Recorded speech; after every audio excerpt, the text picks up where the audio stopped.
My name's Ashley Evans, and with my husband, Mike Graglia, we founded the SYNGAP Research Fund in June of last year. Our son Tony, who was 4 years old at the time, was diagnosed with SYNGAP in March of 2018. Well, we all have a protein called SYNGAP in our brains, and that protein helps our brains learn and remember. And kids with SYNGAP, with this syndrome, have about half as much as they should. There's a single typo in their genes on the SYNGAP gene that makes the SYNGAP protein, and as a result of that typo, they have half as much good protein as they should. And as a result of having half as much protein, their brains don't work normally, and as a result of their brains not working normally, they have motor issues. Most have autism, the vast majority have epilepsy, they all have intellectual disabilities. The thing we're reminded of daily is they all struggle to sleep.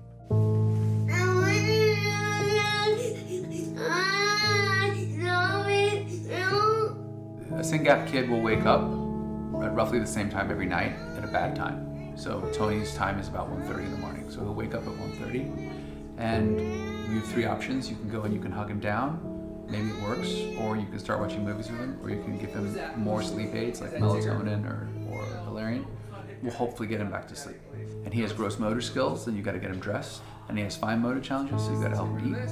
And then you gotta get him on a bus. And that's challenging because he has behaviors and he doesn't like transitions. So you're gonna have a tantrum getting on the bus. Where are we going? I'll never forget when I got that phone call. And you were working and I spent the whole weekend just Googling. Getting really sad. That was a year ago. Do you wanna? Tony's brain is being built every single day, and the sooner that we can find something that helps to address that root cause, the more likely we are to be able to affect his quality of life.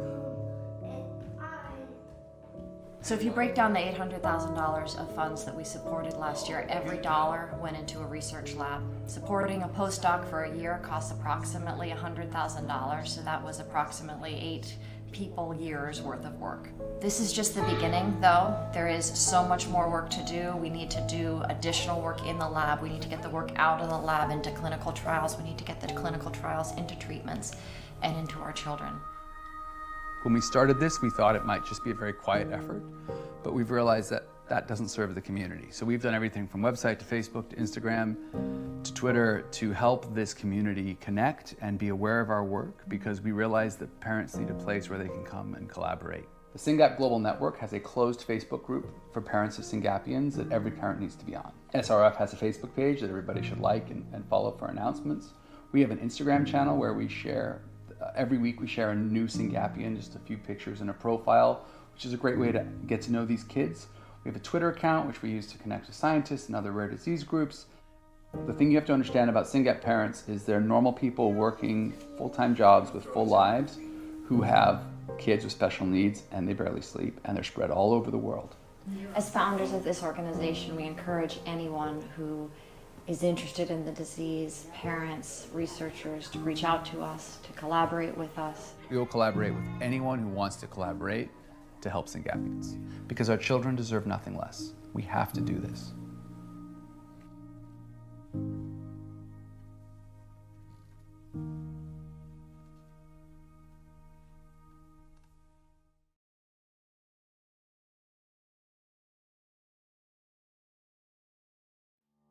Caren, in any situation, is the life of the party. She is funny, she likes to tell jokes, she likes to be silly, she likes the attention on her. My name is Nancy Kessler, and I just found out that my sister has SYNGAP1, so this is all brand new to us. We are so lucky to be part of the SYNGAP1 community. The support has been overwhelming to us. SYNGAP1 disorder is a genetic disorder that's caused by variation on the SYNGAP1 gene. It often results in a host of different neurological issues. The example of Caren really should encourage other medical professionals to test people who have developmental disabilities and epilepsy to get to the root cause of those problems. If Caren was diagnosed when she was younger with SYNGAP1, so many things would have been different. Caren would have received the proper medical care. She would have received the proper therapies. They would have understood that she had autism. So her whole life would have been different had the diagnosis been addressed back then. I realised just how fortunate we are to already have this diagnosis for my daughter Hannah. Families like ours with younger children now have the knowledge to be able to support them. If my parents only had known, and now maybe information about Caren will help others. It just means something, and we're celebrating her life. What's amazing to see with Caren is that she's happy, she's healthy, and she's being well taken care of.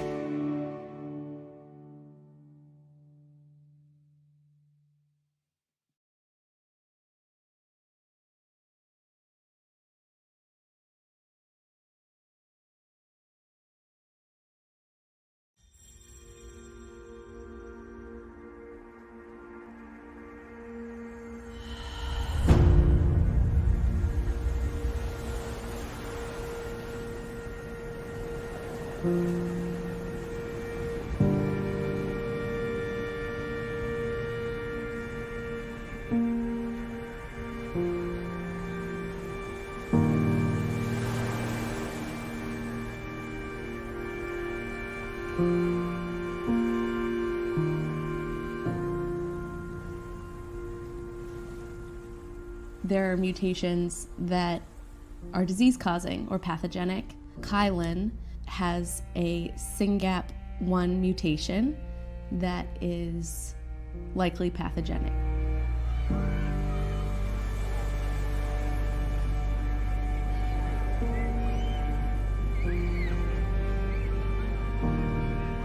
It wasn't until kids are supposed to start talking and walking that we noticed.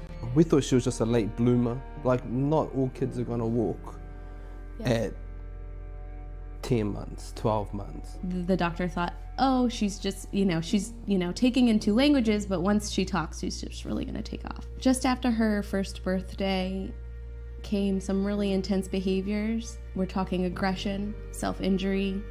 Waking up early. Yeah, not sleeping, disturbed sleep. At one point, she pulled all of her hair out. When not understanding what was going on, she would pull her hair out.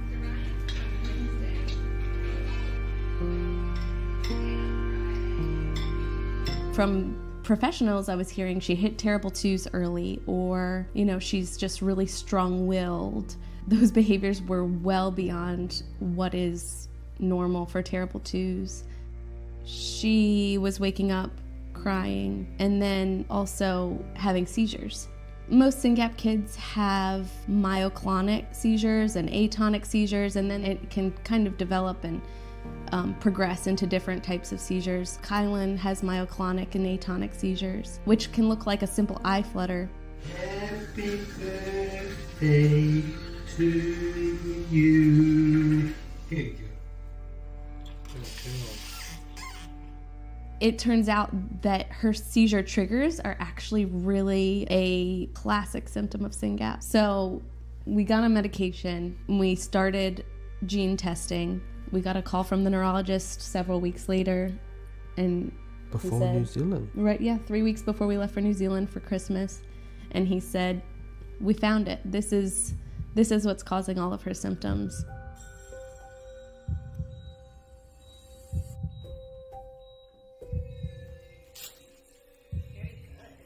So you get a diagnosis for your kid, and you kind of have to grieve that diagnosis. You can't change that, and there's no therapy or cure right now. And so you have to mourn the idea of what you thought parenthood was going to be with a child.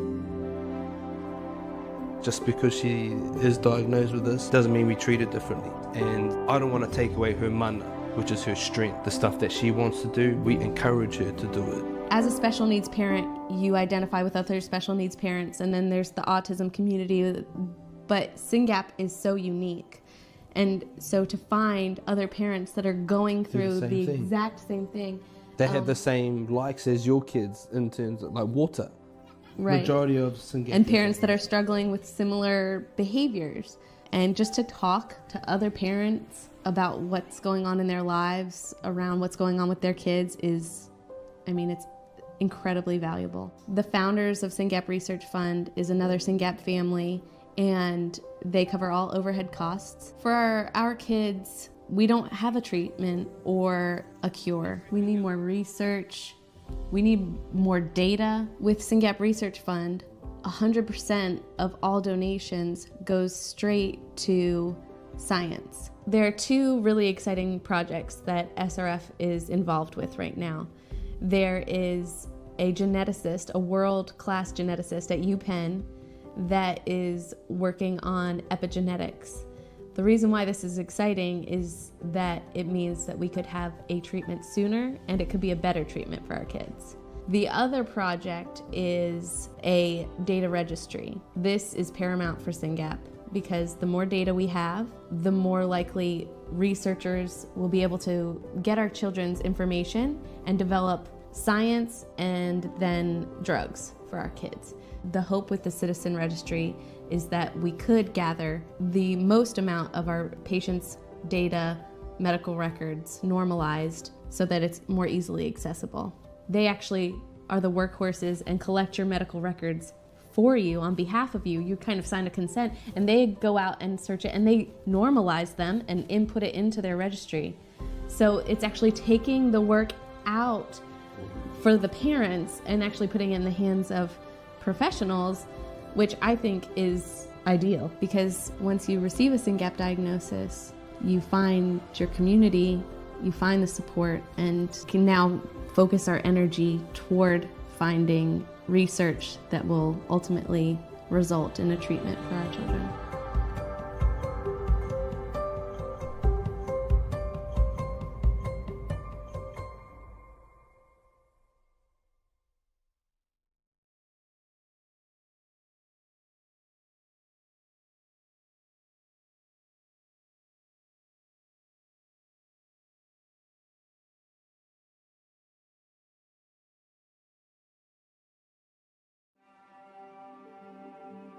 My name is Peter Halliburton, and this is my wife Lindsay. We live in McKinney, Texas, a suburb outside of Dallas. We have our son Carter, who's almost 3 years old, and our daughter Presley, who is 7 months old. And our son Carter has a rare genetic epilepsy called SYNGAP1. Carter was born full term, just over 40 weeks, with a scheduled C-section, healthy delivery, healthy newborn.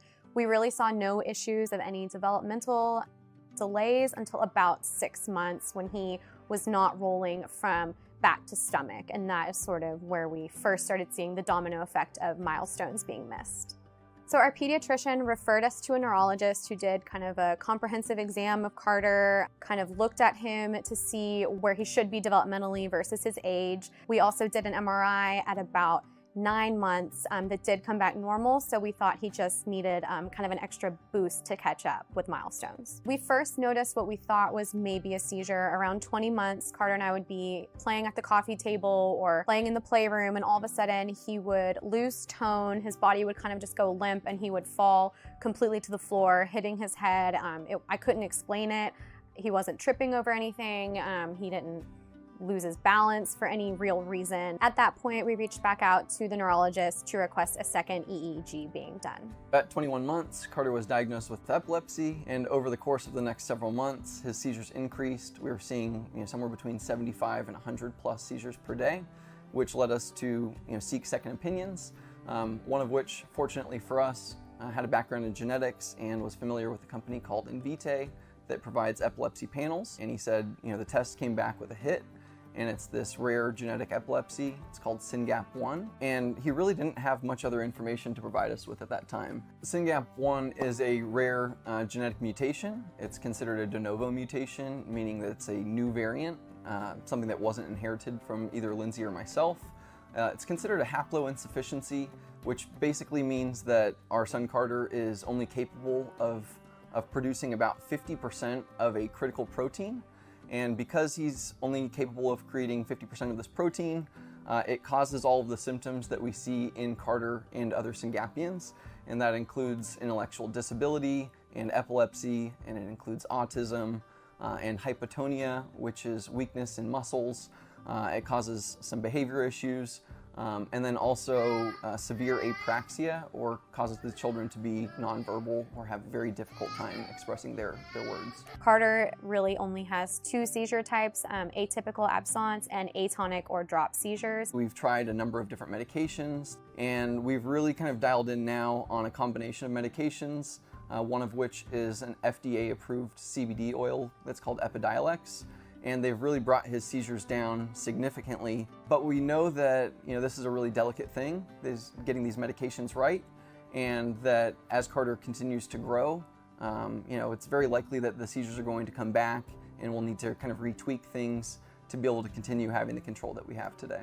Carter has a really packed schedule for an almost 3-year-old, but luckily he's thriving from the services that he is receiving. He goes to ABA therapy daily, which helps him with his communication skills, works on behavioral issues, and helps with socialization. And he also still goes to his occupational therapy, physical therapy, and speech therapy. As of now, with no treatment for SYNGAP1, Carter will need round-the-clock care for the rest of his life. Shortly following Carter's diagnosis, we came across a nonprofit organization called SYNGAP Research Fund, or SRF. So one of the most impactful portions to receiving genetic testing is that now that we have a diagnosis, a precision diagnosis, we can pursue a precision treatment for Carter. SYNGAP Research Fund has invested approximately $850,000 to date for treatment or a cure for SYNGAP1.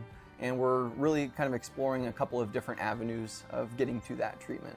SYNGAP Research Fund is active on social media.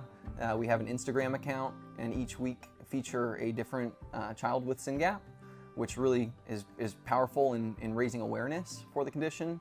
We also have a Facebook group and are part of a larger organization called SYNGAP Global Network. And within this Facebook group, I can go on at midnight or at 3 in the morning, and I can post a question around medications or around seizures that we're seeing, or how to resolve behavior issues or sleep issues. And within minutes, I'm going to have a response from one of these parents around the world, with recommendations and with best practices, and really just even providing emotional support. And it's been one of the most powerful things for us. So we're living in a unique time right now in which we're seeing collaboration between parents and doctors and researchers and biotechs and pharmaceuticals. And it's our educated belief that we have the ability, if we move quickly, to significantly change the prognosis and improve the quality of life for our children.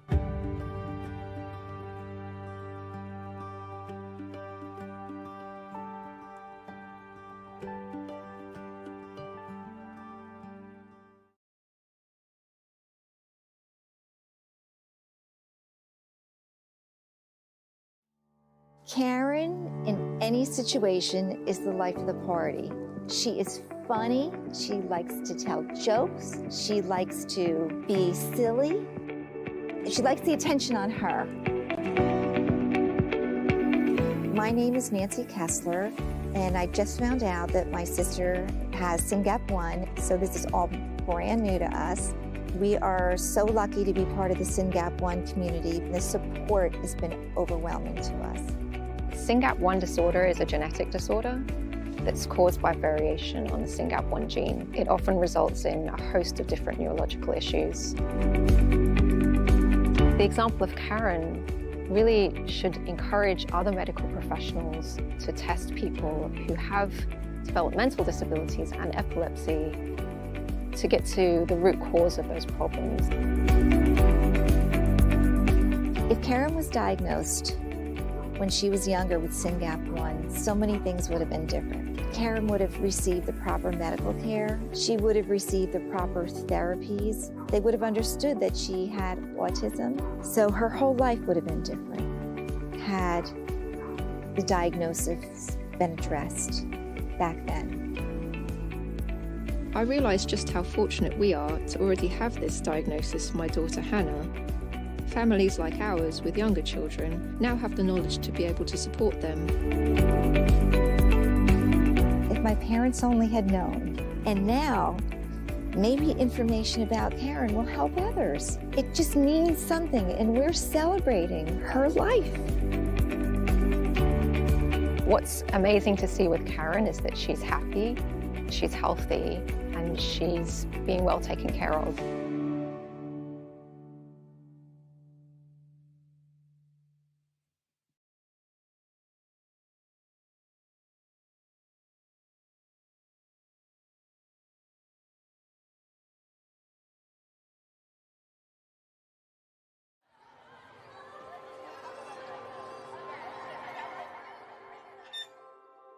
If we go to a playground and there aren't any kids at the playground, he said, he asks, where are the kids? He just really has this deep desire to have friends. He loves people, he loves connection, he loves being with people. And when you see him on a playground and get dysregulated and not be able to connect with the people he so desperately wants to be connected to, it's just heartbreaking. Are you 8? 800. Are you 800? That's older than Daddy. The thing with SYNGAP kids is they have so many symptoms. So first you have to treat the seizures. And once you get the seizures under control, then you need to treat the behaviors. But at that point, you're losing your mind because they're not sleeping, so you have to treat the sleep. You get your diagnosis. You're on your own. And you need to fund research in your disease. So where do you begin? And so we spent a lot of time. We probably spent 6 months, and we had a lot of phone calls. We're not scientists, but there were a lot of scientists who were very giving of their time, willing to talk to us. And the conclusion of that sort of 6 months of diligence was there's a target, there's research that needs to be done, and probably no one's going to do it unless parents fund it. Encourage it. And then I heard Matt talk, Matt Wilsley, and he said, he just got up there and said very blasé, you get diagnosed, raise some money, fund some postdocs. And I was sitting in the audience of my newly diagnosed, I said, I get fund postdocs. How do you even do that? Can you buy these online?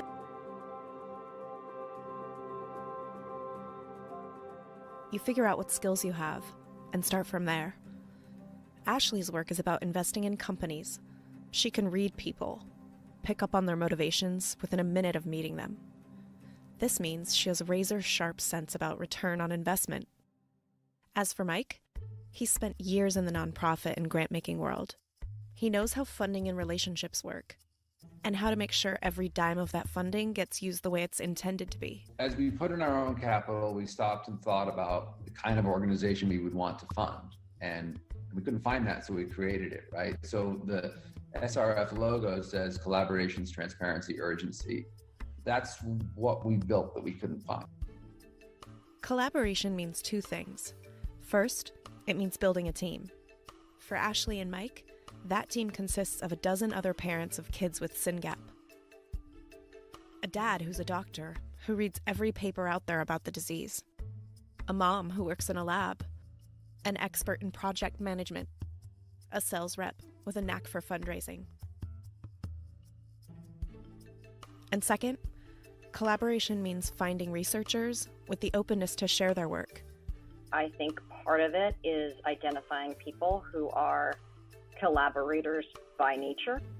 They started putting certain terms in their foundation's grants agreements, making them conditions, like giving quarterly progress updates, pre-publication sharing with non-competitive researchers.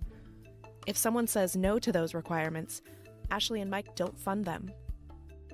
Watching a child every day growing up with a deficiency, it creates urgency. It's just very, very hard to see that the motivations are different. She knows researchers are driven to publish papers, get tenure. But all the publishing in the world won't help Tony if it isn't therapeutically relevant. So she and Mike are constantly talking with researchers, flying all over the country to have these conversations, to encourage scientists to pick projects that will help Tony. And those are the ones that Ashley and Mike choose to fund. We look all around us, computing, science, biology, everything, it's all changing so fast. The opportunity to address these problems is we have the tools. Within SYNGAP specifically, we've seen mouse models be rescued, we've seen people building assays and getting hits, we have mice, we have organoids, we have iPSC lines, we have really talented scientists, some of whom even talk to each other. There's so much reason for hope.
My name's Ashley Evans, and with my husband, Mike Graglia, we founded the SYNGAP Research Fund in June of last year. Our son Tony, who was 4 years old at the time, was diagnosed with SYNGAP in March of 2018. Well, we all have a protein called SYNGAP in our brains, and that protein helps our brains learn and remember. And kids with SYNGAP, with this syndrome, have about half as much as they should. There's a single typo in their genes on the SYNGAP gene that makes the SYNGAP protein, and as a result of that typo, they have half as much good protein as they should. And as a result of having half as much protein, their brains don't work normally, and as a result of their brains not working normally, they have motor issues, most have autism, the vast majority have epilepsy, they all have intellectual disabilities. The thing we're reminded of daily is they all struggle to sleep.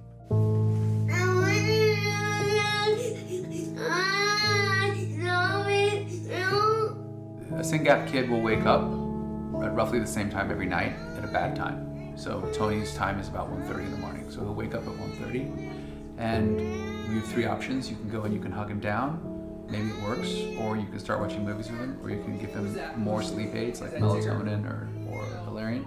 We'll hopefully get him back to sleep. And he has gross motor skills, then you gotta get him dressed. And he has fine motor challenges, so you gotta help him eat. And then you gotta get him on a bus. And that's challenging because he has behaviors and he doesn't like transitions. So you're gonna have a tantrum getting on the bus. Where are we going? I'll never forget when I got that phone call. And you were working and I spent the whole weekend just Googling. Getting really sad. That was a year ago. Do you wanna Tony's brain is being built every single day, and the sooner that we can find something that helps to address that root cause, the more likely we are to be able to affect his quality of life. So if you break down the $800,000 of funds that we supported last year, every dollar went into a research lab. Supporting a postdoc for a year costs approximately $100,000, so that was approximately 8 people years worth of work. This is just the beginning though. There is so much more work to do. We need to do additional work in the lab. We need to get the work out of the lab into clinical trials. We need to get the clinical trials into treatments and into our children. When we started this, we thought it might just be a very quiet effort, but we've realized that that doesn't serve the community. So we've done everything from website to Facebook to Instagram to Twitter to help this community connect and be aware of our work, because we realize that parents need a place where they can come and collaborate. The SYNGAP Global Network has a closed Facebook group for parents of SYNGAPians that every parent needs to be on. SRF has a Facebook page that everybody should like and follow for announcements. We have an Instagram channel where we share, every week we share a new SYNGAPian, just a few pictures and a profile, which is a great way to get to know these kids. We have a Twitter account, which we use to connect to scientists and other rare disease groups. The thing you have to understand about SYNGAP parents is they're normal people working full-time jobs with full lives who have kids with special needs, and they barely sleep, and they're spread all over the world. As founders of this organization, we encourage anyone who is interested in the disease, parents, researchers, to reach out to us, to collaborate with us. We will collaborate with anyone who wants to collaborate to help SYNGAPians, because our children deserve nothing less. We have to do this.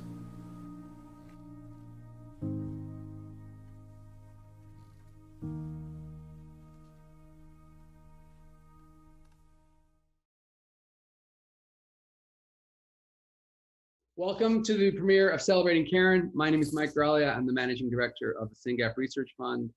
I want to just introduce myself and SRF briefly, and then I'll let the rest of the panelists introduce themselves, and then we'll go to the movie.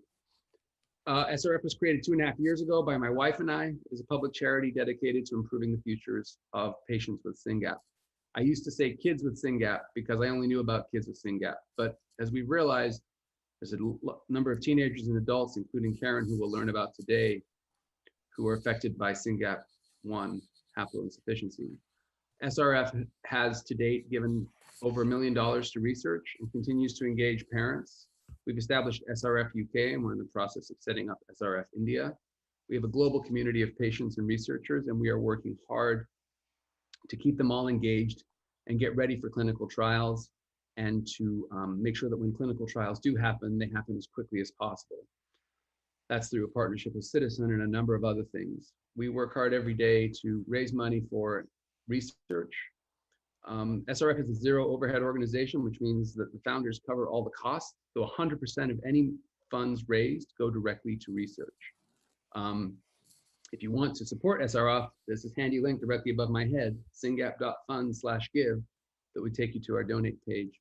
And I would encourage you to support our mission. With that, I will hand it over to Jess to introduce herself. Thank you, Mike. My name is Jessica Duggan. I'm a volunteer with the SYNGAP Research Fund and mum to Hannah, who's 3, nearly turning 4, was diagnosed with SYNGAP in 2019. It's just a pleasure to make this movie, to work with Caren and Nancy and Daniel and all of the people involved from the medical community, particularly Dr. Oren Davinsky here in NYU, in New York, and all the other medical professionals that contributed to the film. And just a great big thanks to Daniel and Bo at the Disorder Channel for taking on this project and working so diligently on the filming and editing, and to Illumina for providing the sponsorship so that we could really make the film the great inspirational movie that it is. So thanks to all that were involved, and we appreciate it. We appreciate your focus on SYNGAP, and it's been a pleasure to work with all of you. And I will hand over to Daniel Defabio. Hi, thanks. I'm Daniel Defabio, a filmmaker, co-founder with Bo Bigelow of the Disorder Channel and the Rare Disease Film Festival. But probably most importantly, I'm a rare disease dad. My son Lucas didn't have SYNGAP1, but he had Menkes syndrome. And so all of these projects are passion projects to me. And when I met Mike at our San Francisco Film Festival and Ashley, he said, we got to make more of these films. But I sort of filed that comment away like, well, who's the we in that equation? But it turns out he meant you, me, and Bo. Let's make these films. And we did. And this is great. I'm so happy with how this project came together and meeting Caren and Nancy and Jess. So hope everyone enjoys it. And I'll let Nancy talk more about it. Okay. My name is Nancy Kessler, and I am one of Caren's sisters, and I'm one of her co-guardians. Caren is the oldest of 4. You're going to learn all about her real soon, which is just so exciting. And I am so thrilled to be here tonight and to have all of you watching this documentary film about her. This is just wonderful. I would like to take the time just to acknowledge and thank all of you for, and what a pleasure it's been for working with you.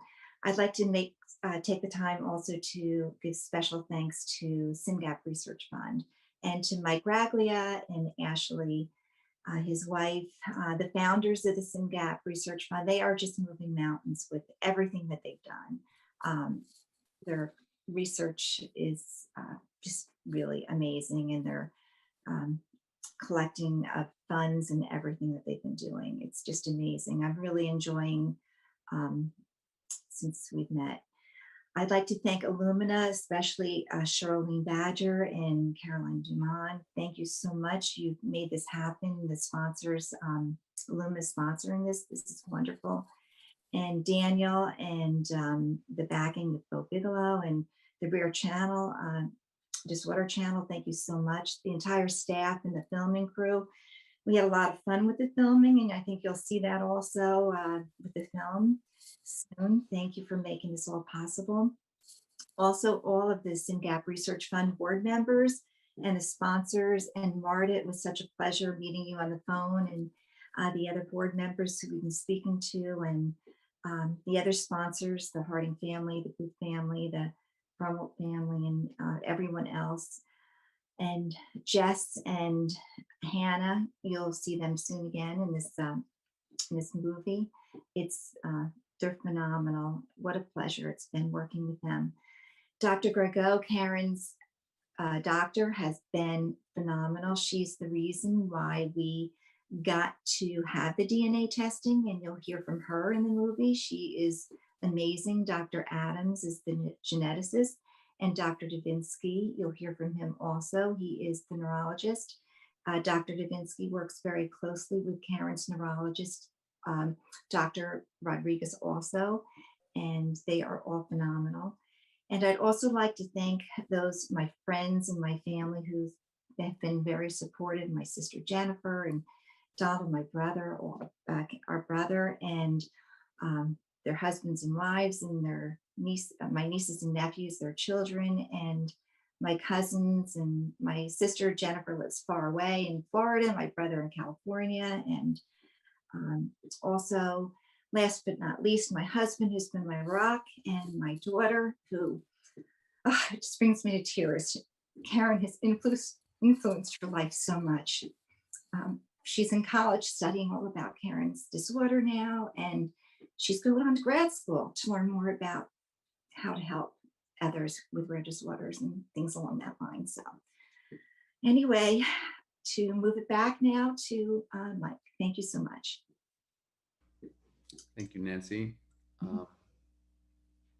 Yeah, so this is going to be so fun. Buckle up, get your popcorn, and we'll switch over to the movie, and then you'll come back and we'll have the chance to ask these incredible panelists some questions. And with that, let's go to the movie.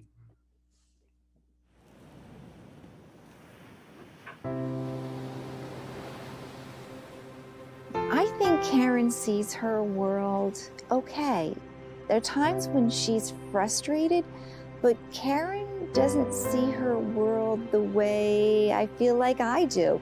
Her stress is, I want my crayons, I want my coloring book, I want to watch TV when I want to watch TV, and I want to eat when I want to eat. Caren, in any situation, is the life of the party.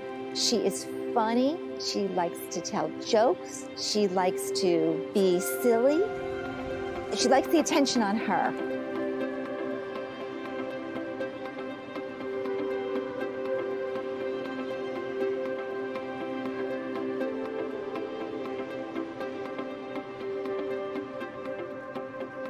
The happiest memory I have of Caren was Caren loved to dance and sing. She was in a recital. She had the cutest little outfit on, and she just would belt out and sing. Caren always loved going to church and getting dressed up. She loved being a girly girl, and she always had to wear these cute little heeled shoes. My name is Nancy Kessler, and I just found out that my sister has SYNGAP1, so this is all brand new to us. We are so lucky to be part of the SYNGAP1 community. The support has been overwhelming to us. When I found out Caren had SYNGAP1, I didn't know what it meant. I had no idea. I did a little bit of research. I put my information on Facebook, and Karen's going to be 65 years old, and I'm from New Jersey. And then all of a sudden, I got an instant message from Jess. She said, I think she's the oldest SYNGAP person probably in the United States, maybe even in the world.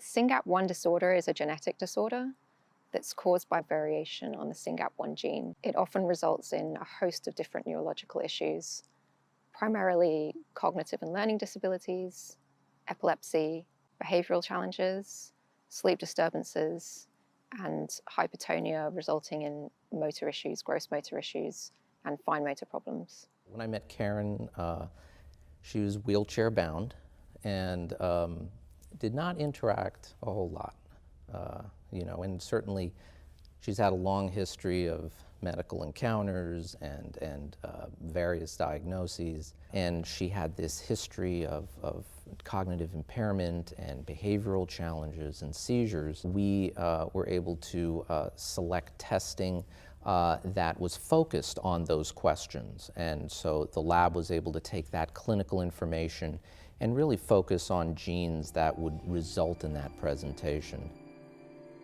Unfortunately, Caren had a challenging life since this was only diagnosed recently, and previously she carried many other diagnoses from the past, probably none of which were really justified in the modern use of the term.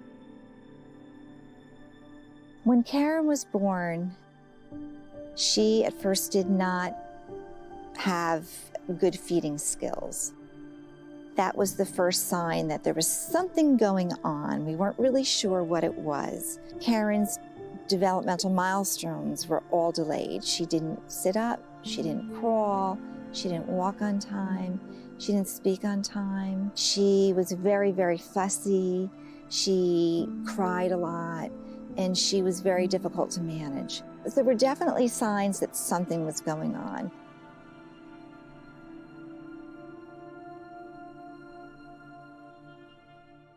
Caren has done really well. She's a fighter. She survived the treatment of COVID. She's lost a little bit of energy as a consequence of COVID and has some consequences of, being a prolonged bed rest.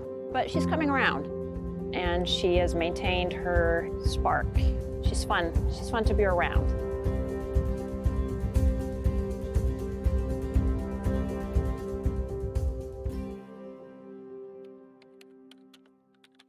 The availability of genetic testing is definitely increasing, but it's not increasing quickly enough.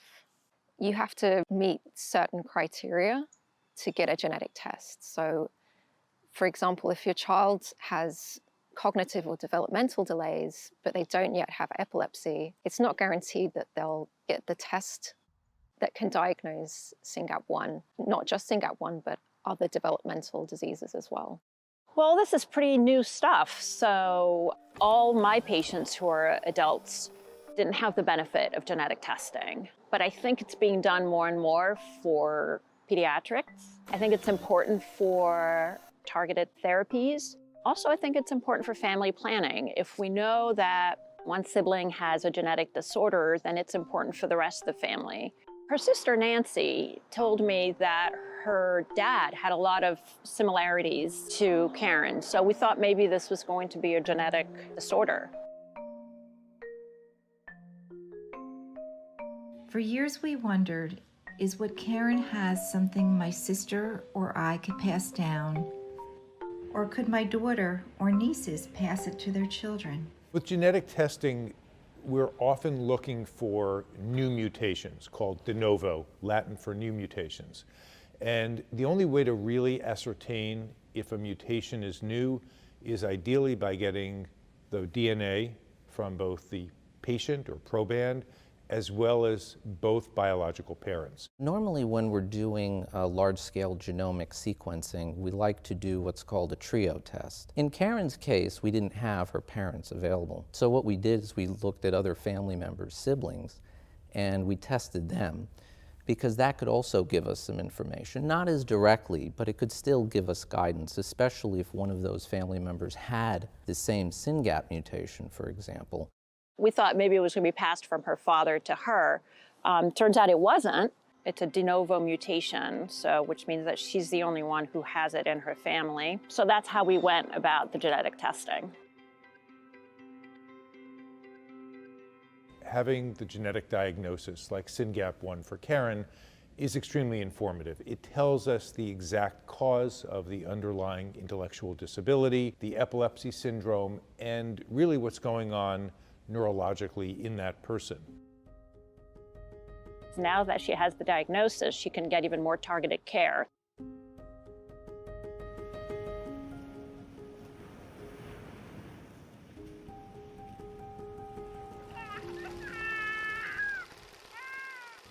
When Caren was younger, very little. Her behaviors were so difficult that my parents had to make very difficult choices and difficult decisions. They didn't know what to do. They didn't have the therapies they have now. My parents had to rely on those doctors for guidance, and the guidance was to send Caren to residential schools. They didn't have group homes back then. From the age of 6, Caren lived in residential schools.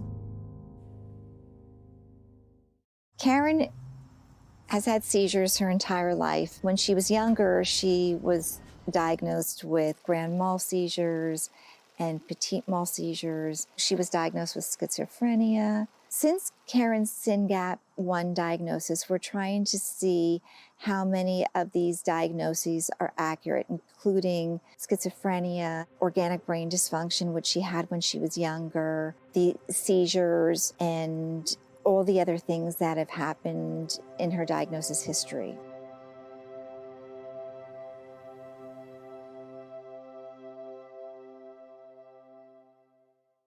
For the neurologist who sees them once a year, or maybe goes to the group home and sees them twice a year, it's worth getting genetic testing. Tells us there's a group of medications that tend to work well, and there's actually a group of medications that tend to make things worse.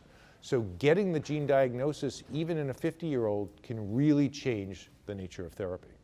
And more importantly, I think, is that with all the research going on, there will be gene therapies. There'll be gene replacement therapies. There'll be ways to edit genes to correct abnormal mutations with CRISPR enzymes, and probably that will improve their cognition, their behavior, and hopefully their epilepsy. The example of Caren really should encourage other medical professionals to test people who have developmental disabilities and epilepsy to get to the root cause of those problems. Is really beneficial to understanding what the disease looks like at different stages of a person's life. So knowing about Caren really helps the parent community think about what does it look like for our child to have SYNGAP1 in middle age, in old age, and how do we prepare for that? How do we help them live a healthy life? How do we help them live a great life well into their 50s, 60s?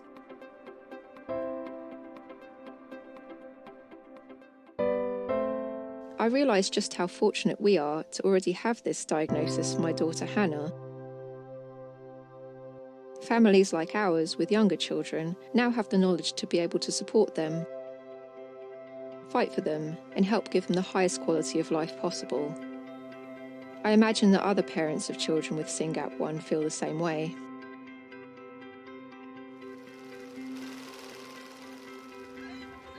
If Caren was diagnosed when she was younger with SYNGAP1, so many things would have been different. First of all, my mom passed away 20 years ago, not knowing. She would have known, and that would have been much better for her. Caren would have received the proper medical care. She would have received the proper therapies. They would have understood that she had autism, and she would have received the proper behavioral therapy for her behaviors. Caren had surgery for behaviors back then. She had a modified lobotomy because they didn't know what to do. That could have been avoided. So many things in her life would have been different. She would have been able to stay home. She wouldn't have had to go to residential care. So her whole life would have been different had the diagnosis been addressed back then.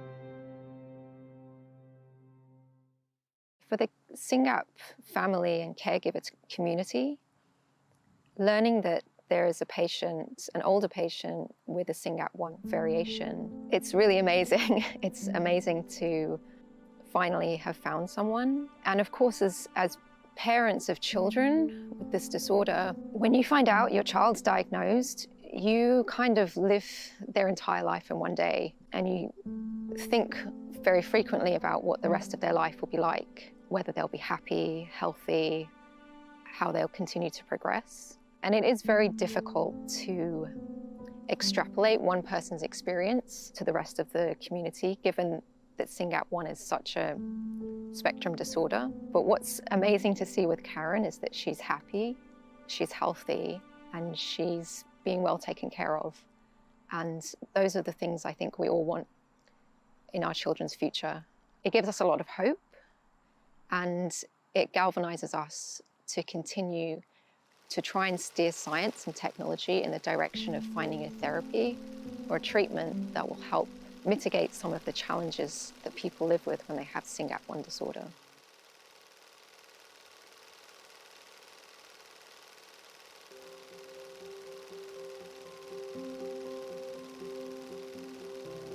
Caren still loves today to get dressed up. She loves putting on a little makeup, getting her hair done, getting her nails done.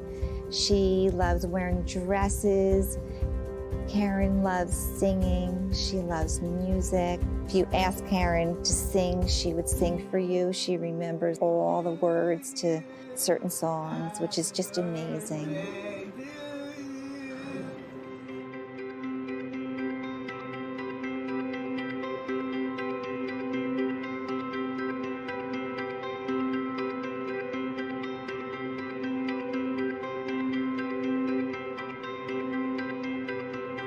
When Caren survived COVID, shortly after that, we received the diagnosis, the DNA testing results that Caren had SYNGAP1.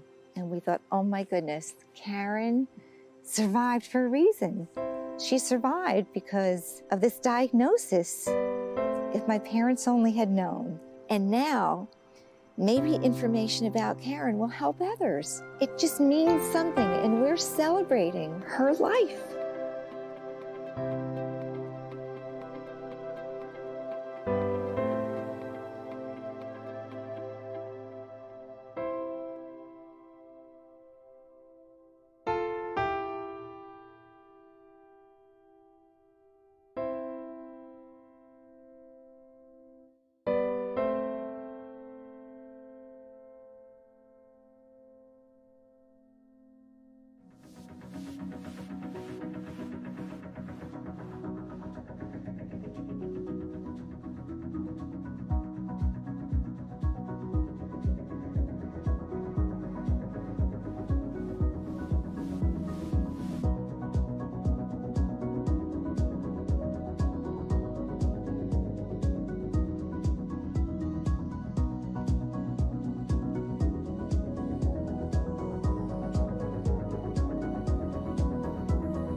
Taking a deep breath after watching that. I'm definitely taking a deep breath after sharing it with you all.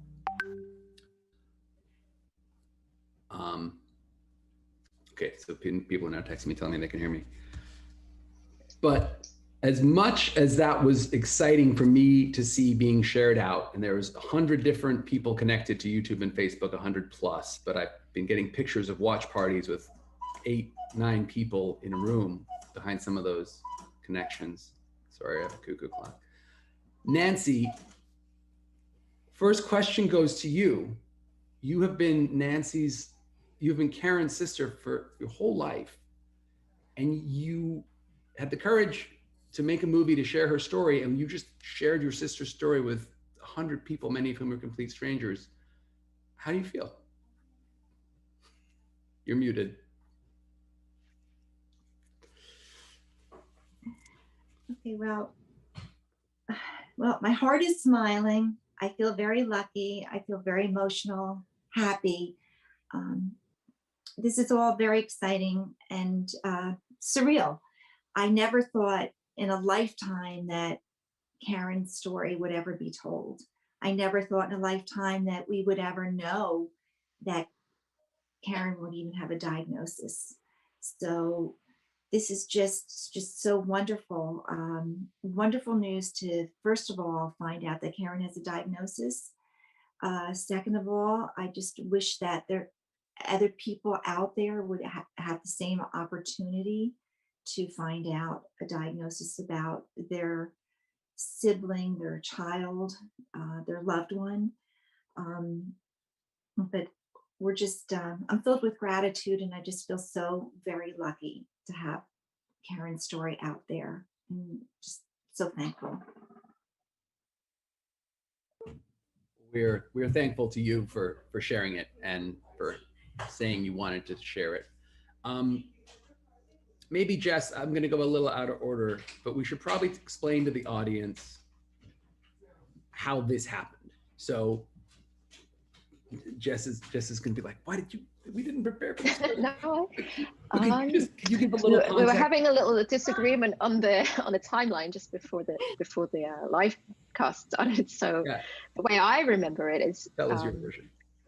So Nancy and I had been speaking about how do we get the most appropriate care for Caren, and what we've been doing here in New York is sort of having the parents and the children see one neurologist who knows a lot about genetic epilepsy, which is Dr. Davinsky, and it's when most parents take their kid to a neurologist, it might be that one or two SYNGAP patients have ever been seen by that doctor.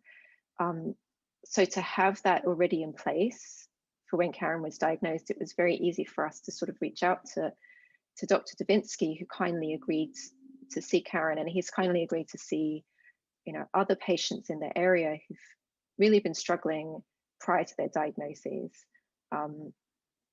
So we'd have that ongoing discussion regarding Karen's care. And then the way I remember it is one day Nancy said, I'd really love to make a short film about Karen's life. And Mike had, been graciously funding some of these small films, and you saw a few of them before the live stream started, of some of the other children that are affected by SYNGAP. And so I said, well, let me connect you with Mike, because I think this is an amazing story. And I've been thinking about Karen's whole life since Nancy started to discuss it with me, and I just thought, what a fantastic story of Karen's life running entirely in parallel to the development of genomic medicine. To finally receive a diagnosis at age 64 is just kind of incredible. And then of course Mike agreed. Reached out to Daniel, who he had a prior relationship with from the Disorder Channel and the Rare Disease Film Festival, and started to think about how do we make this movie. And of course, it started off small as just Nancy and I getting together in Karen's back garden talking about her life. But as interest grew in the development of the movie, and Illumina kindly stepped in to help us expand some of the funding for the additional footage, we managed to get the footage of all of the medical staff speaking as well. And then of course, Nancy kindly going through what I'm sure is years of filming from your father and your family, to make those just beautiful scenes in the movie of Karen's childhood, all of that coming together. There were so many people who made additional contributions to the movie, doing filming and whatnot. It all just came together in this, really beautiful story of Karen's life, with, the underlying theme of diagnosis matters. It makes a difference. It makes a difference even at age 64, 65. Someone's care can really be changed and improved to increase the quality of their life. So it's just been a wonderful experience to meet Caren end to end, and Nancy and all the family. Yeah, it's true.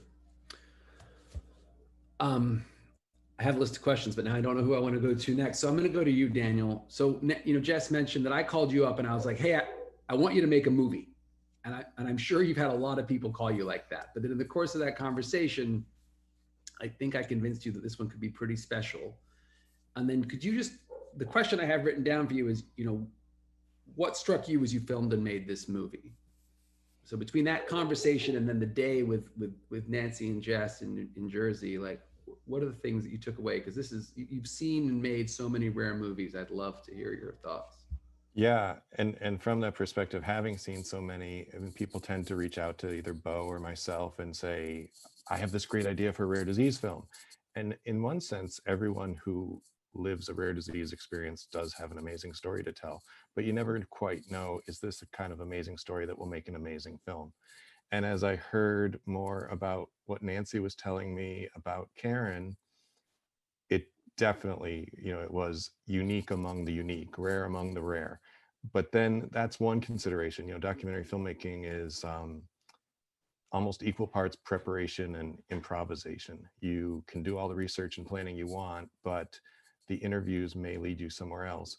And another aspect of it is, do you have what you need to tell the story? And sometimes that means the B-roll. And Nancy, one of the first things she said is like, I have a whole bunch of photos and I have them all labeled by date and year and everything. And I thought, well, that helps. That's going to be amazing to have. And then we got about halfway through making the film and she said, I have all this footage, all this film. I have all this film. Should I get it processed? I said, do you mean motion picture film from the 60s? And she's like, yeah. So she did, and that was a treasure. That was a filmmaker's dream to have. I mean, you're lucky if you have the old photos, but we had the old films. It was amazing. And then, as Jess alluded to, one after another doctor made themselves available to us, and that's such a gift of their time. I mean, they've got much better things to do, and for the few minutes you see them on screen, it's at least half a day each sitting down with us and waiting for us to set up our lights and cameras. And so, yeah, it was a powerful experience for sure. Great.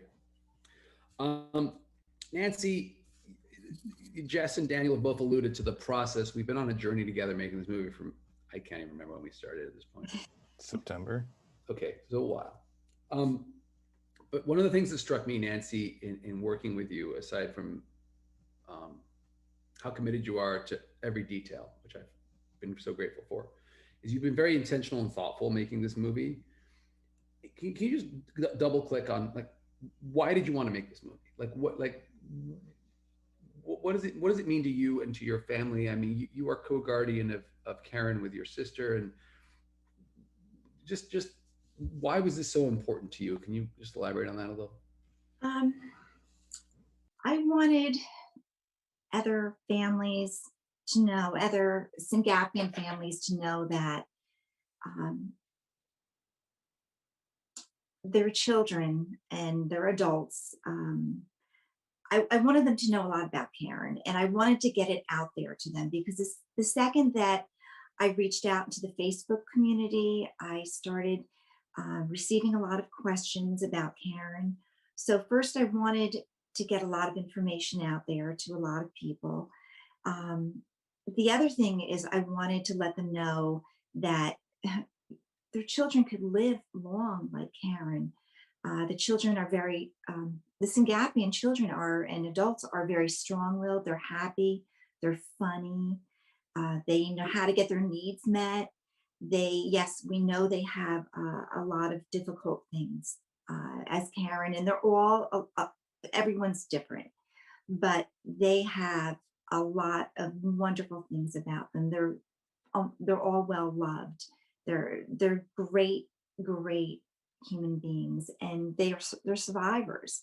And Karen's a survivor, and I wanted to show everyone how well Caren is a survivor and how happy she is later on in life. And by showing that, I wanted to give that hope to all the other families to see that. And I think with that visual, I just think it's such a great thing for the families to see that, so that their children too can have that hope.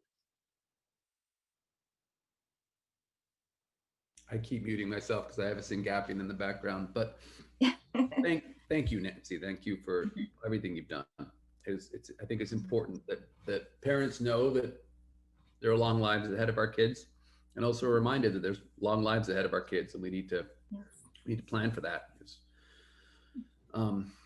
it opens up a whole conversation about siblings, and the roles that our other kids will play in our syngapians' lives. I'm gonna stay with the film. Jess, so you introduced me to Nancy. The wheel started turning. Daniel got involved. Then I called you and I said, would you go to Jersey and represent us for the film?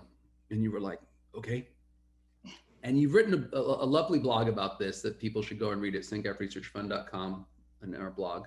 But can you just talk for a second about what the day itself was like for you, meeting Nancy, dealing with Daniel and his crew, and just everything that you experienced that day? Sure. So I live in New York. Caren lives out in suburban New Jersey. So it was a little trek to get out there, and making any sort of movement out of Manhattan Island is difficult any a good day, but during the COVID pandemic was even harder. So I was quite conscious about coming in from a COVID hotspot to Karen's home, and that gave me a little bit of anxiety about spreading the disease. And I said this in the interview, that was the first time I'd met Caren. I'd only seen pictures of her before, and when you see a picture of someone, it's very different to meeting them in real life. When I saw the pictures of Caren that Nancy sent me, I'm thinking, this is the first time anyone's seen a person with SYNGAP at that age. And am I looking into the future for our children, or some of our children, or my child? And having that in your head as you go to meet someone puts a little bit of pressure on them and you.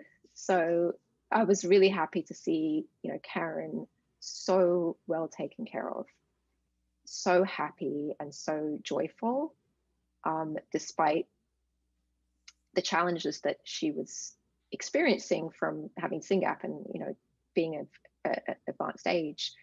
And also how dedicated Nancy is to ensuring that she has a really high quality of life. That, from the minute I met Nancy, she was looking after Caren, making sure she's not in the sun, making sure her sunglasses are adjusted, that her makeup looks good, like all the things that a sister does for their other sister, was just really great to see. And, that leads you to think, what would her life be like without that level of advocacy? And you think about your own child and how the siblings of your child or their other relatives are going to have to advocate for them to make sure that they're happy and healthy. And so, as Nancy said, there is hope that our children grow up to be well supported and that they have good health, all the way into older age. But that requires us to plan, to have good planning in place. And from what Nancy shared with me, her parents planned well. They planned well, and Karen's really well taken care of. And that takes a significant amount of work for families that already have a significant caregiving responsibility. So it sort of reminded me of that we need to start planning, even when our children are young. We need to plan for their future and what it's going to look like to make sure they're in the best possible supportive environment. But at the same time, it's also important that we work together and keep connected and keep driving the research into therapies and support systems, because any improvement to their quality of life is worth it. It's worth it for us to invest the time now while we're taking care of them to try and drive this forward, because we as a community have the power to shape science and technology. It's not something that just happens in the background.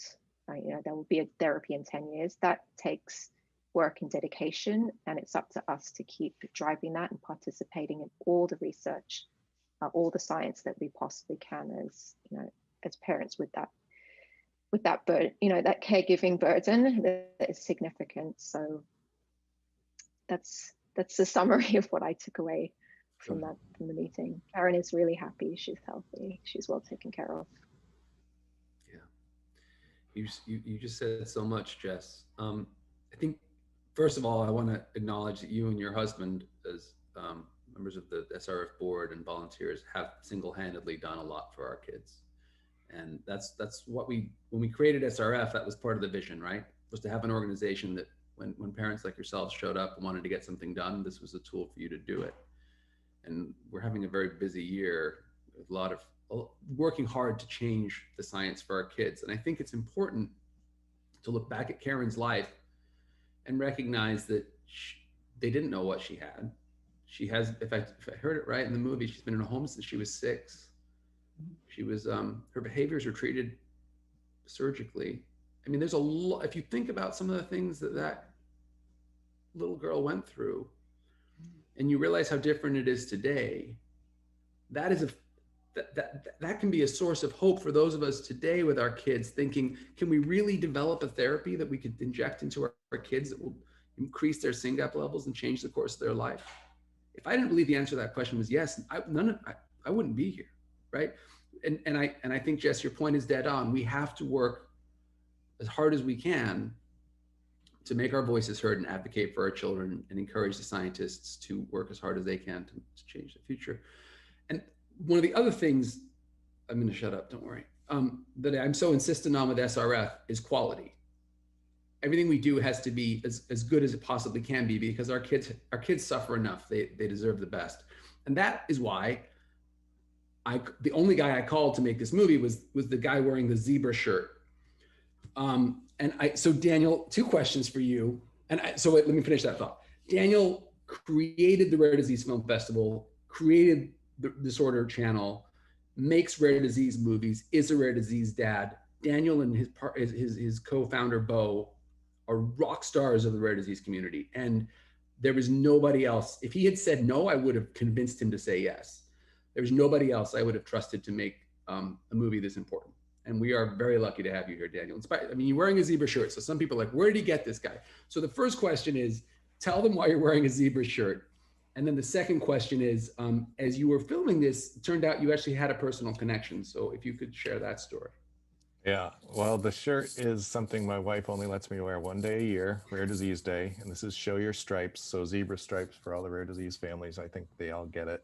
But the people that maybe don't know about zebras think I'm a weirdo.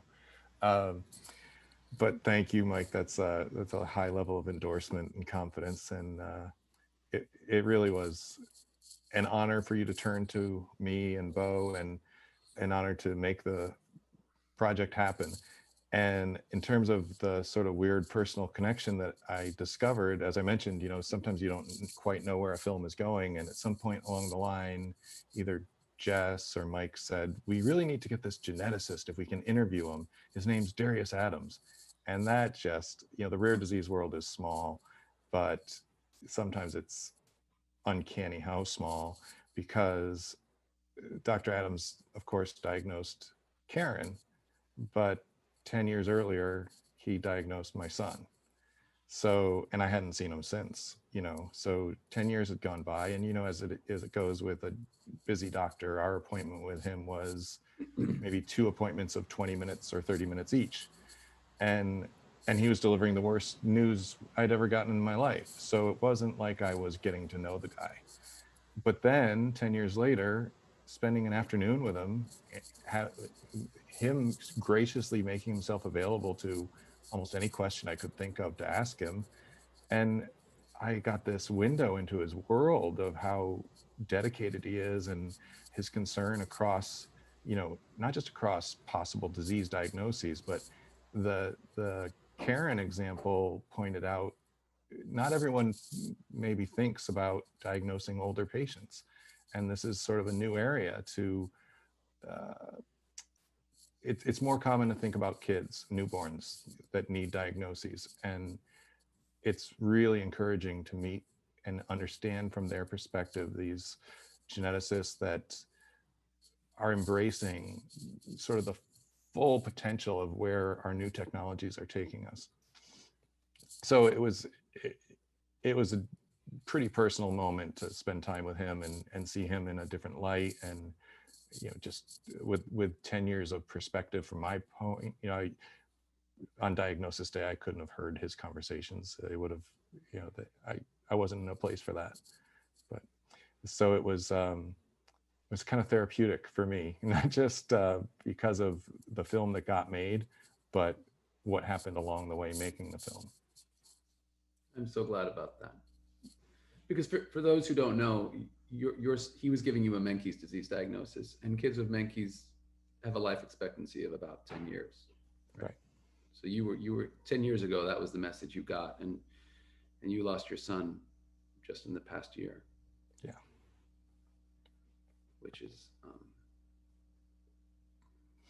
and yet you're still here in the rare disease space, helping all of us, which on behalf of all of us, we are so grateful and lucky to have you. Thanks. I think a lot of us that are active in rare disease realize that ideally we want to be helping. We get into it because of our own children, our own loved one or sibling, but ideally we want to help them. But certain steps into that journey, you realize you might be helping the next generation more than the person who got you started. You know, in my case, my son. So if you can have that long view, you know, it helps. Yeah. And for our kids who it's not degenerative, like Caren, they are going to live a long time, but some of them will get therapies, some of them might age out of therapies. We're all going to have different levels. And what's interesting about SYNGAP is the first diagnosis was only 10 years ago, right? So we have this growing community, and every time I meet a family, I remind them, it's like we're all in this together for the rest of our lives. Like, there is a kid, there is a 9-year-old wild type. So in genetics, we have a wild type and a mutant gene, right? So when doctors are comparing the mutant mice to the regular mice, they call the regular mice wild types. So I've started referring to my two sons as the mutant and the wild type. So my shorthand, Jess is like, oh, you shouldn't have said that. So my shorthand for SYNGAP siblings or rare disease siblings is wild types. And there's actually a SYNGAP sibling who's probably watching this right now, who I was talking to about he wanted to start a podcast. And I'm like, dude, you should call it Wild Type. And he did. So I'm excited to see where Wild Type goes. Yeah, that's a great podcast. Yeah, he's cool. But last question to you, Nancy. And then for the audience, please type your questions into Facebook and YouTube.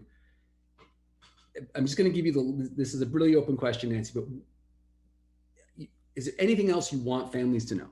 Having watched this, just give you this chance to last thoughts, and then I'll take questions from the audience. So I think back to my parents, and I think back to my family growing up. My family didn't have this. They didn't have the support system, the support network, and everything. And gosh, it would have been so wonderful for my mom to have had this. So I just want to reach out to all the parents, kind of reach right through the screen here and say, just, grab a hold, connect with the network, connect with the parents, use the support system in this network the best that you can. Speak to each other, lean on each other, find the doctors, find out the best doctors. And when you find that doctor, like we found Dr. Grego for us was wonderful. And she's been our support system. She's been a lifesaver for Caren. Thank goodness for her. She's the one who referred us to Dr. Adams for the genetic testing. And without her, I don't know where Caren would be. But find that doctor and stick with that doctor, the one that you trust. Find those that you trust. But embrace this community, and you know, it's a family. It's a really a big family for you, and stick with it. And I think the research is just moving so fast now. Um, and you guys are moving mountains. You really are. So stick with each other. I wish that my parents had this. Yeah. Yeah. We meet families all the time who don't get diagnosed until certain ages. And I'm like, wow. The questions are pouring in. We have some very practical board. So a couple questions about mobility, right? We're all looking at Caren, wondering how our kid maps onto her life. So a couple questions about how long has she been in a wheelchair? When was she in a wheelchair? Okay, sure. So Caren always had gait issues when she was younger, like she walked later, things like that. She was clumsy, things like that. But I want to say when she was in her 40s, 50s, she started tripping a little bit more. So she ended up using a wheelchair for longer distances around 10 years ago. The last 4 years, she's been in a wheelchair. And more recently, since she had COVID, when she was in the hospital and came out of the hospital, she's been a lot more dependent on the wheelchair, and her motor has really declined very recently. Got it. And then a lot of us have nonverbal Syngapians who communicate through an iPad. So does Caren have an iPad? Caren does have an iPad.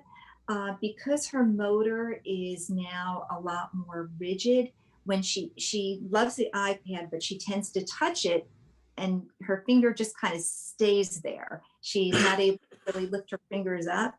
So she does get frustrated with it, but she can trace letters on it. She does need a lot of assistance with it, but she's on the iPad all day long. She does her day program on the iPad. Got it. Changing gears a little bit. One parent is asking, how did and this is a big question, so take as much or as little of this as you want. How did your parents prepare for Caren's life after they were gone, or prepare you and your siblings? Okay, so I want to say that Caren was away. She was in residential. So we spent a lot of time. She would come home on the weekends. We would go there to visit. But the way that my parents prepared for her was through trusts, which had to be updated as things changed and laws changed. So my mom passed away 20 years ago, and my dad passed away 2 years ago. So prior to my dad passing away, we all went to the lawyer and updated the trust and things like that. So Caren has been cared for in New Jersey. I think the laws are different in each state, but Caren she's taken care of through Medicare and Medicaid, the funding for her. And my dad, as an attorney, was able to figure those things out years ago to make sure that she was financially cared for when she was in residential through the state. But at some point before your parents passed, they sat you down and said, you and your sister will be the co-guardian. Well, yes, we did. When my mom passed away, not necessarily, because my dad was still the guardian, but she always kind of told me, Nancy, you were born to take care of Caren. And my career was in working in special ed and working with children and things along that line. My younger sister, Jennifer, was 8 years younger than Caren. We always worked very closely together. But when my dad was very sick, Jenny and I sat down together and said, we're just going to split this and we're going to take care of what needs to be taken care of. And we had that conversation with my dad. Yeah. And we took guardianship from my dad before he passed away. We, worked that out. Here's another, thank you for answering that. Here's another question from someone with I think the child is 6, if memory serves. How is Caren's behavior? My children have aggressive tendencies. Did Caren have this? Did this improve with age? Okay. I want to say yes, it has improved with age. And it also, she's always had aggressive tendencies, always, especially towards my parents. My mother, number one, always. And that was the most difficult part for my parents. My mother first, my dad second. Towards the siblings, yes, but not as much as towards my parents. It has gotten better with age, especially in the group home. They handle her. They use humor. They use distraction. They use do this first, then that. They know the things that she likes. They've used behavior plans. Right. ABA. More lately in her years. They didn't have that when she was younger, but I think has been very helpful. Got it. There's a lot of affection and thank yous coming through on the chat for you, Nancy, just to, and I'm parsing through as I'm trying to. Speaking of affection, Caren has always been extremely affectionate. I wanted to mention that. Mm-hmm. Thank you, Patty. And also for you, Dan, you're getting a shout out. But what has been the biggest challenge for you, Nancy, as Caren's caregiver? I want to say working the system, and it changes every few years. What does a rep pay? That just happened a few years ago. Should you be a rep payee or should you not be a rep payee? And I was a rep payee for a while, and then decided I don't like that. I don't want to be a rep payee. And then if you're not a rep payee, then what do you do? So it's really working the system, and with the laws constantly changing. And then DDD takes care of things for New Jersey, which is the Division of Developmental Disabilities. And then it's no longer that, it's called something else. And it's just keeping up with it and how to work this system. And it's actually very frustrating, which I think everybody.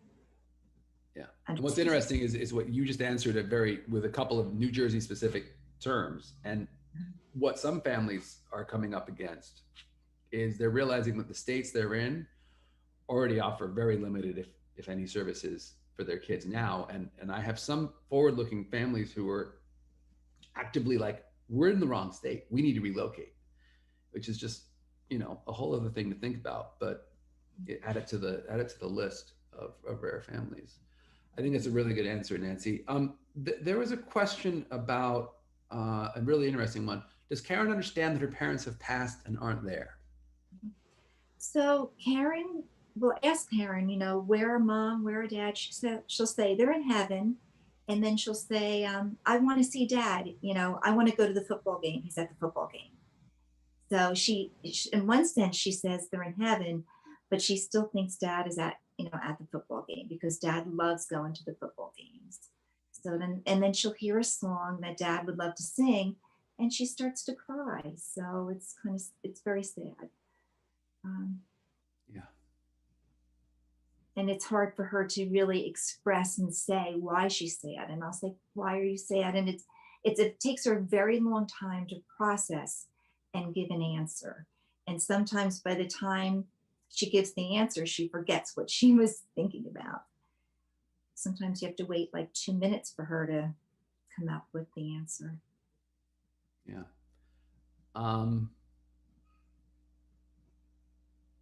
Okay. There's a question about how long has Caren been in a group home? I think you said in the movie she's been in a home since she was 6, but you've managed her through a couple of, is that right? So Caren's been in 5 different residentials through her life. We brought her from a developmental group home, which is like one of the basically institutions, what they would say, in 2013, and moved her to a group home closer to us in 2013. And she's been in 2 group homes. So, and prior to that, she was in 3 institutions. You've been managing the system through all of that. Well, I want to say that the 2 group homes, yes, and the prior institution, I want to say pretty much for the last 20 years or so.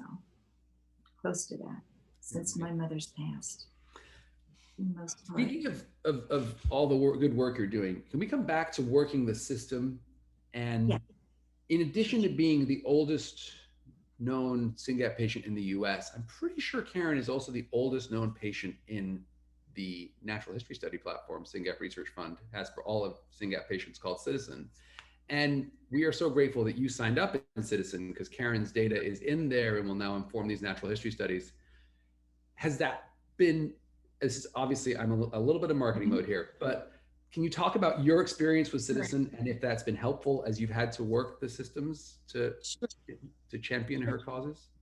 So Citizen, we signed her up for the natural history study and it's been great. And I went back and went through every single record that we had and signed up every hospital we could find and everything. What I found out is that after 8 to 10 years, all the hospitals, they delete and shred and get rid of all the records. So as wonderful as Citizen is getting the records, they're amazing. They'll get them right away. What I'm finding out is that the records are gone.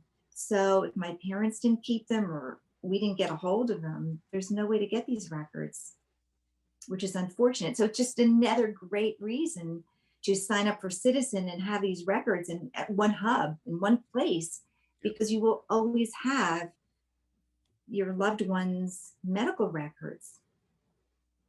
So we're just unable to get anything. And Caren's 64, so pretty much from her 50s before, we can't get her medical records. Right. Thank you for that. Okay, a couple more questions. I'm just reading it verbatim off the quote. This is from one of our wonderful mom volunteers. If this feels too personal, please disregard. I'm curious what Caren's physical health has been like over the years. Has anyone ever mentioned her life expectancy to your family? No one has ever mentioned her life expectancy. I've worried about it, and I know that my sister and I have talked about it. We thought for sure with COVID, she would not make it. My brother, with all of us, we thought that. Caren is so strong-willed. Oh my goodness, she is a survivor. She's just unbelievable. I just can't, honestly, I'm just amazed. I'm just amazed. She just keeps going. She puts up with so much and she just has this happiness about her and this drive and this wanting to be here and looks for the good in things. And we just don't know. When she survived COVID, the doctor said, you know, she's going to spend the rest of her life in a hospital bed. She's going to have no quality of life. That's not true.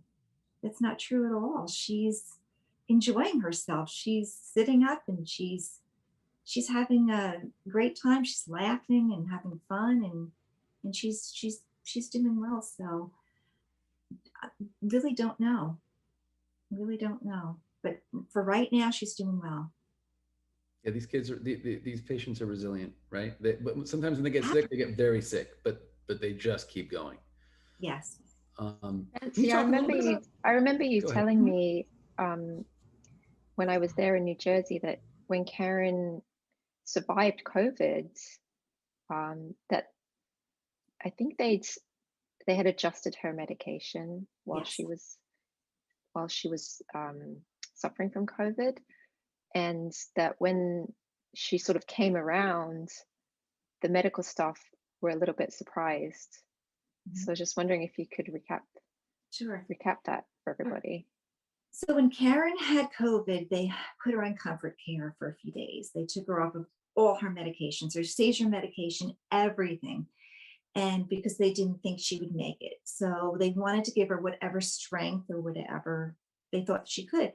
But all of a sudden, Caren came around and she was this person that we had not seen. She was talking, she was reading the nurses' names up on the wall. She was having conversations. She went to an acute care place and she started to come back.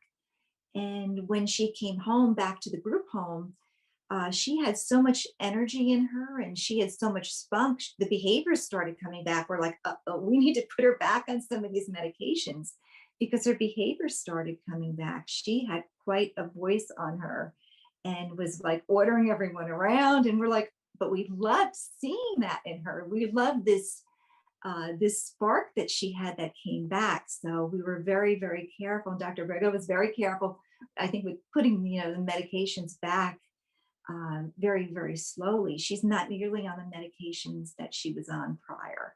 She's on limited now compared to where she was before, which is great. She's more alert than prior to COVID, I want to say. Yeah, that's a whole discussion there, right? It's fascinating. It's you want your kids to be able to function in society, and they need a certain amount of meds to manage seizures and manage behaviors, but you also don't want to turn down the volume too much. Yes. There are okay, now the parents are getting going. We could be doing full. You might just have to share her citizen profile with people.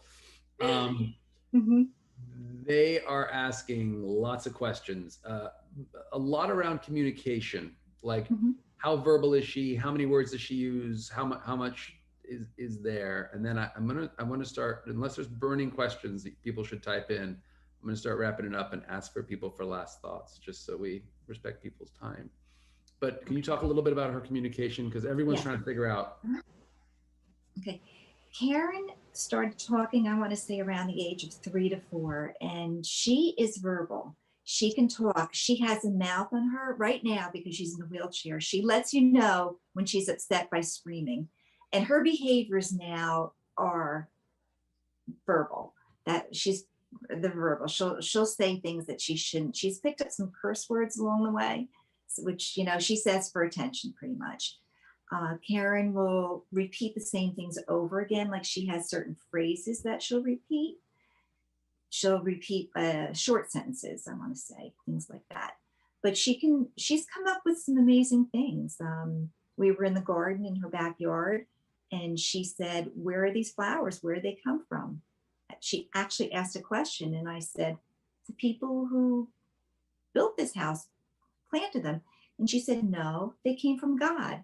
So she has some very interesting thinking and she was able to say those things. She'll let you know what food she wants and what she doesn't want. She'll tell you. She'll say, I want meatloaf, I want spaghetti and meatballs. Her speech is more slurred now. She doesn't speak quite as clear. Unfortunately, she has lost her teeth because of her care with her teeth through the years. I think the side effect of the medications, not brushing as much. Brushing was left up to her for many years in the developmental centers. So she's lost all of her teeth. She still can eat foods, but that's just a whole nother set of questions and a lot of things. But she can speak. She can let you know what's going on. And I remember she can sing. She sung, was it America the Beautiful that she sang for us, for Daniel and all the crew? Yes. That was just wonderful to hear her sing the whole song from memory. And she remembers those words from her childhood too. She remembers the songs, the Beatles. She loves the Beatles. I Want to Hold Your Hand.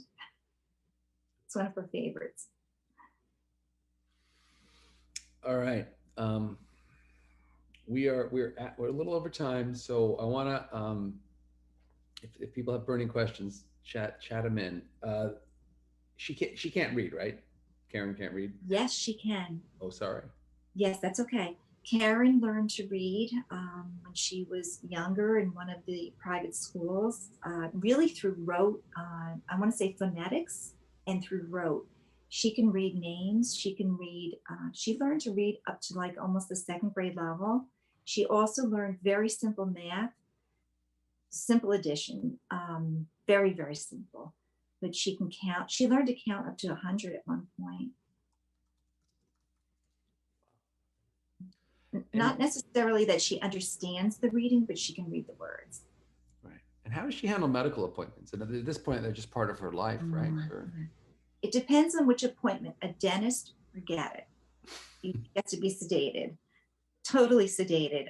Certain female doctors, forget it. She would have to be totally knocked out. But to have her blood test done, she's just the other day was perfectly good, didn't scream, didn't move.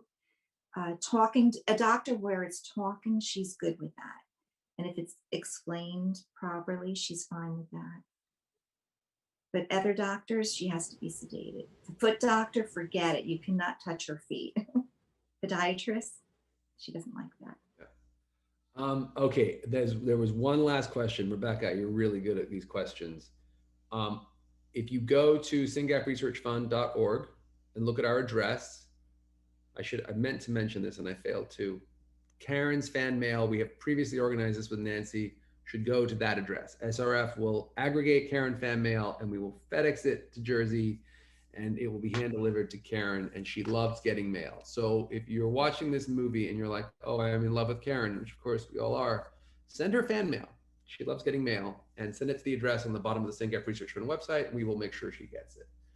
And with that, I'm just gonna go to the panel really fast and say last thoughts. And Daniel, I'll let you start. You know, just after hearing all these questions and after making this movie, what do you want to leave us with?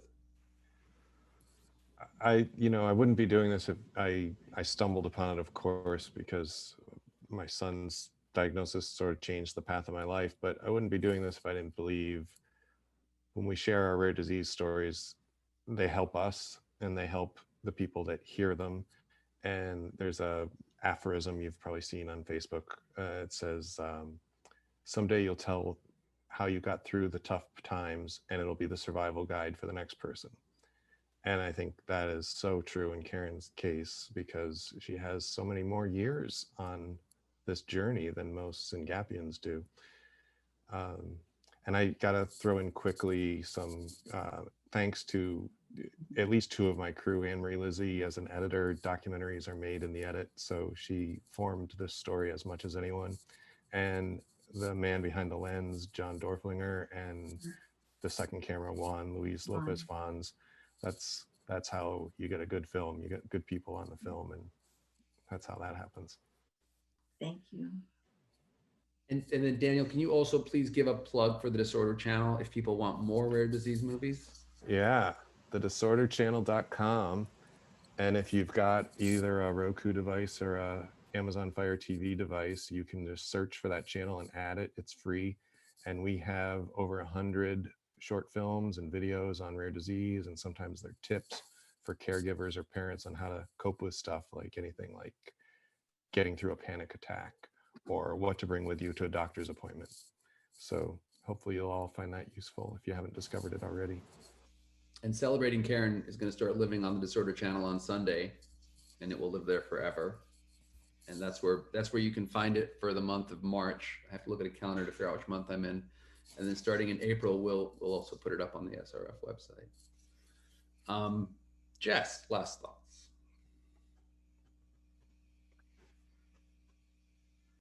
There's so many, but the main thing is, and this is the first thing I thought when Nancy told me about Karen, is that her parents didn't have the opportunity to have access to all the information that we do.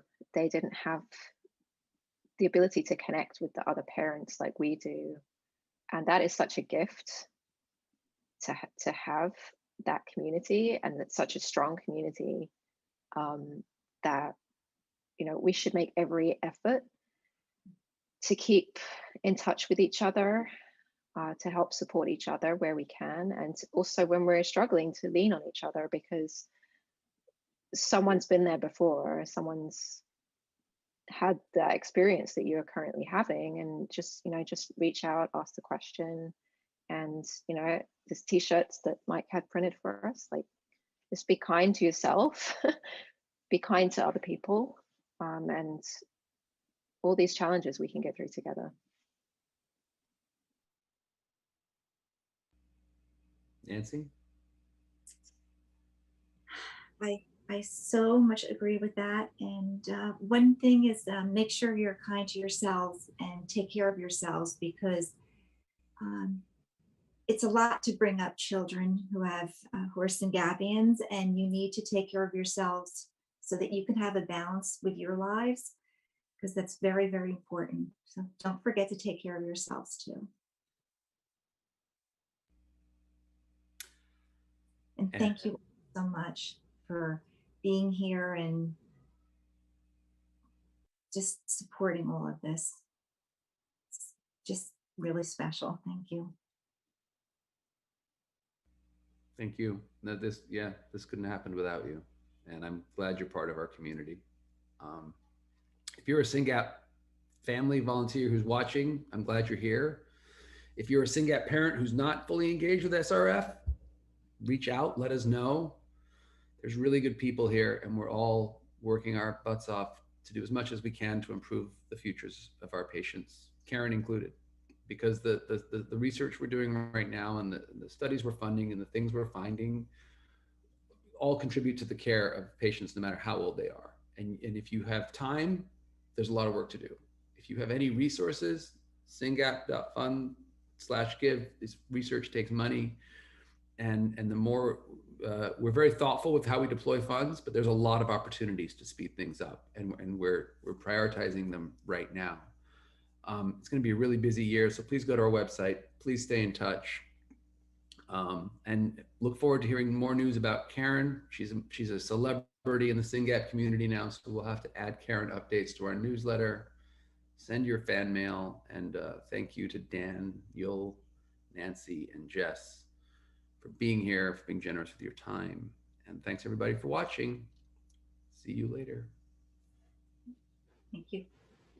Bye everybody.